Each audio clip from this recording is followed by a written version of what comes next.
Sir ఇటీవల కాలంలో తెలుగు రాష్ట్రాల్లో ఉన్నతాధికారుల విషయంలో, అఖిల భారత సర్వీస్ అధికారుల విషయంలో గాని, ఉన్నతాధికారుల విషయంలో ఒక రకమైన కక్ష సాధింపు ధోరణి అనేది కనిపిస్తుంది. మనం వార్తలు చూస్తున్నాం.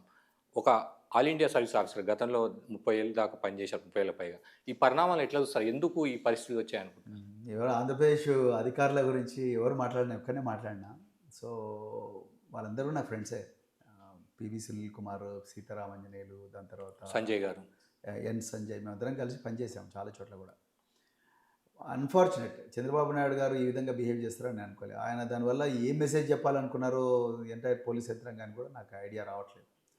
పివి సునీల్ కుమార్ గారిని అంత వేధించాల్సిన అవసరం లేదు. పిఎస్ఆర్ ఆంజనేయులు గారిని జైలుకు పంపించాల్సిన అవసరం లేదు. అదేవిధంగా ఎన్ సంజయ్ని కూడా మరి జైలుకు పంపించారన్నారు. అతన్ని కూడా జైలుకు పంపించాల్సిన అవసరం లేదు. ఇవన్నీ కూడా డిపార్ట్మెంట్ ఎంక్వైరీతో సరిపుచ్చుకునే అంశాలు. నిజానికి వాళ్ళంత ఘోరాలు నేరాలు చేసి వాళ్ళ వల్ల ఏమో మర్డర్లు, ఏమంటారు, అత్యాచారాలైన పరిస్థితి కూడా ఏం లేదు. వాళ్ళంతా యూనిఫామ్ పోలీస్ ఆఫీసర్స్. వాళ్ళు రాష్ట్రం పెను ప్రమాదంలో ఉన్నప్పుడు కాపాడిన అధికారులు. వాళ్ళను అంత ఘోరంగా, క్రిమినల్స్ కన్నా ఘోరంగా బిహేవ్ చేయాల్సి, అంటే ట్రీట్ చేయాల్సిన అవసరం లేదు. నిజానికి పిఎస్ఆర్ ఆంజనేయులు గారు జైల్లో చచ్చిపోయేవారు. ఆయన అదృష్టవశాత్తు డాక్టర్లు నువ్వు జైల్లో ఉంటే చచ్చిపోతావు అనగానే బయటకు వచ్చి ఓపెన్ హార్ట్ సర్జరీ చేయించుకున్నాడు. లేకపోతే చచ్చిపోయాడు జైల్లో. సో అంత ఘోరమైన నేరం ఏం చేశాడు అతను?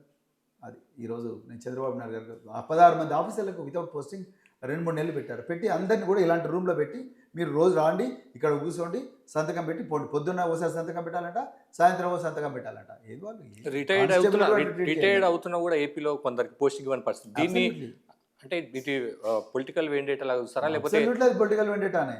ఇంకా మీకు డౌట్ ఏమున్నది? రఘురామ కృష్ణరాజు ప్లస్ చంద్రబాబు నాయుడు వీళ్ళందరూ కూడా పొలిటికల్ వెండేటాతోనే కదా ఇది చేస్తున్నది. లేకపోతే పివి సునీల్ కుమార్ గారిని సర్వీస్లో తీసుకోవచ్చు. ఇప్పుడు శ్రీలక్ష్మికి ఒక న్యాయం, పివి సునీల్ కుమార్కి ఒక న్యాయం ఉంటుందా?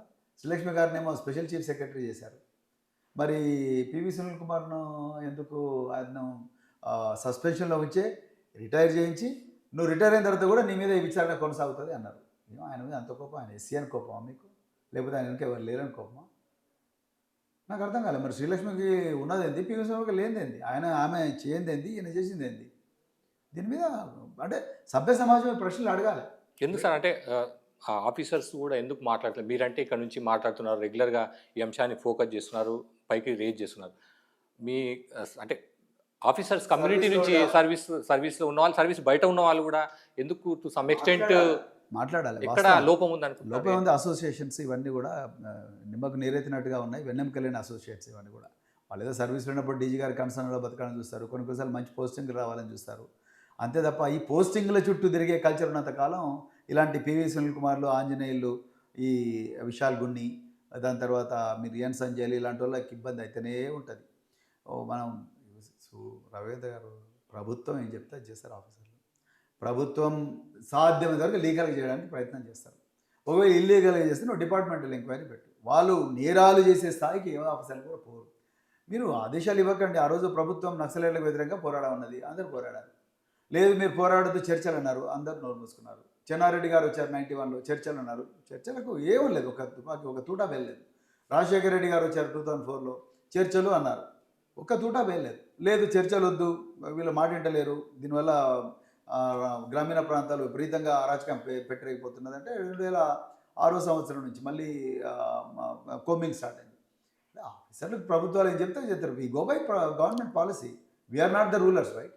సో ప్రజల చేత ఎన్నుకోబడ్డ పార్టీలు వాళ్ళు అధికారంలోకి వచ్చి ప్రజలకు ఏం కావాలంటే అది చేస్తారు. వాళ్ళు మేమేం చేస్తాం అధికారులుగా? వాళ్ళు ప్రభుత్వాలు, రాజకీయ పార్టీలు ప్రభుత్వంలో వచ్చిన తర్వాత ఏం కోరుకుంటే అది చేస్తాం. అది రూల్ ప్రకారం ప్రయత్నం చేస్తాం. సార్ మళ్ళీ తెలంగాణకు వద్దాం. ఫోన్ ట్యాపింగ్ సంబంధించి ఇప్పటికే ఛార్జ్ షీట్ కూడా సిద్ధం. దాదాపు చాలా మంది విచారించారు, కొందరు జైలు కూడా. ఏం జరుగుతుంది అనుకుంటున్నారు ఫోన్ ట్యాపింగ్? దాన్ని కూడా అక్రమ సాక్ష్యాలన్నీ తయారు చేసి రాజకీయ నాయకులను కూడా దీంట్లో ఇంక్లూడ్ చేయడానికి ప్రయత్నం చేస్తున్నారు. అందుకొరకే 2 సార్లు సిట్ వేశారు. ఇందులో మొదటి సిట్టు దాంట్లో ఏమీ తేలలేదు. కోడిగుడ్డు మీద ఈకలు పెట్టడానికి ప్రయత్నం చేశారు, తేలలేదు. రెండవ సిట్ వేశారు. మొదటి సిట్టు ఏం తేల్చలేదని రెండవ సిట్టు వేయించారు రేవంత్ రెడ్డి. ఎట్లానే చేసి కేసీఆర్ గారి మీద, హరీష్ రావు గారి మీద, కేటీఆర్ గారి మీద, ఇంకా మిగతా నాయకులు ఎవరంటే వాళ్ళందరినీ కూడా జైలుకి పంపించాలనే పన్నాగంలోనే ఇది భాగం. అదర్వైజ్ రవీంద్ర గారు 1885లోనే ఈ ట్యాపింగ్ అనేది చట్టబద్ధము అనేది స్వాతంత్రం రాకముందే చెప్పారు. 85లో తయారు చేసిన చట్టాన్ని 2023 వరకు కూడా ఎవరు మార్చలేదు. దేశ రక్షణ కోసం ట్యాపింగ్ అనేది అవసరం. దాని గురించి ఎక్కువ మాట్లాడకూడదు. బయట కూడా మాట్లాడకూడదు. కానీ అలాంటి చేసే సంస్థలను బజారుకి ఈడ్చిన దుర్మార్గులు రేవంత్ రెడ్డి గారు. వచ్చే 2.5 ఏళ్ళు అంటే 2 ఏళ్ళు ఎలక్షన్స్ సమయం దగ్గర పడుతుంది. బీఆర్ఎస్ పార్టీ జర్నీని ఎట్లా చూస్తున్నారు? ఎట్లా ప్రిడిక్ట్ చేస్తున్నారు సార్? Absolutely exciting ఉండబోతున్నది. ప్రజల మధ్యలో ఉంటాం. ప్రతిరోజు కూడా అధికార పక్షాన్ని వాళ్ళు తప్పులు చేస్తే నిలదీస్తాం. ప్రజల గొంతుగా మారుతాం. మా సంస్థను మరింత బలోపేతం చేసుకుంటాం. యువ రక్తాన్ని తీసుకొస్తాం సంస్థలోకి. కేసీఆర్ గారి నాయకత్వంలో జెన్జీ పెద్ద ఎత్తున పార్టీలో చేరే విధంగా ప్లాన్లు వేస్తున్నాం. అదేవిధంగా రాబోయే రోజుల్లో తెలంగాణ వర్షన్ 2.0 ఏ విధంగా ఉండాలనే దాని మీద కూడా తీవ్రంగా సమాలోచనలు చేస్తూ అద్భుతమైన ఒక ప్రణాళికను రచిస్తాం. ఆర్ఎస్పీ గారికి ఈ కాలంలో అంటే ఇప్పుడు బీఆర్ఎస్లో వచ్చిన తర్వాత ఆ గమ్యం వైపు దగ్గరికి వెళ్తున్నా విశ్వాసం నమ్మకం కలుగుతుందా? నమ్మకమే మనిషిని నడిపిస్తుంది. ఆ నమ్మకం లేకపోతే ఇంట్లో కూర్చొని నిద్రపోతాను నేను, లేకపోతే నెట్ఫ్లిక్స్లో సినిమాలు చూసుకుంటా కూర్చుంటా. ఆ నమ్మకం ఉన్నందుకే ఇలా నడిపిస్తుంది. Okay, your journey moving towards అని అనిపిస్తుంది. అంటే మనం అంచనా వేసుకుంటే అసెస్ చేసుకుంటే 1 కిలోమీటర్ నుంచి మనం 10 కిలోమీటర్లు వెళ్ళాలంటే 5 దాకా వచ్చా, 6 దాకా వచ్చా, 4 దగ్గర ఉన్నా, కొద్దిగా స్లో ఉంది, కొద్దిగా స్పీడ్ ఉంది.